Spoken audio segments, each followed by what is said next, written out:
Hey, how you diddling? I hope you're diddling well.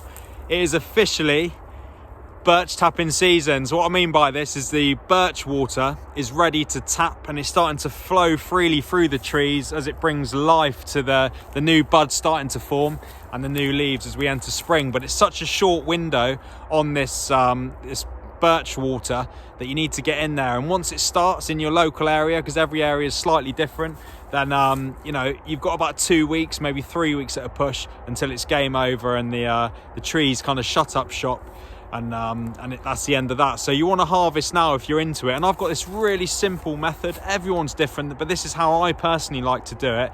And all I do is I get a sharp knife and I just cut a small branch off the tree. Firstly, you want to check that the tree is actually releasing its water, its sap, because sometimes they're not and they're not ready, so you move on. But I found this one here. I've cut a small branch off with a sharp knife or use a little saw, okay, and attached a pipe. You can buy these pipes anywhere. I just got it from the hardware store in my local town, and then I've attached this pipe to a bottle. All right, so in this bottle here, just with the tip of my knife, I've cut a little hole out, pushed the pipe through, and straight away now you can see that the birch sap is flowing freely through the pipe into the bottle, and you're going to collect it and gather it. And I collect this just for personal use, so I just take what I need, not what I want, okay? And that's really important. Leave the rest for the tree and the rest for nature. But I like to just drink it because it's highly nutritious, packed full of goodness, and it might be in my head, but it makes me feel good when I'm drinking it because it just tastes so pure.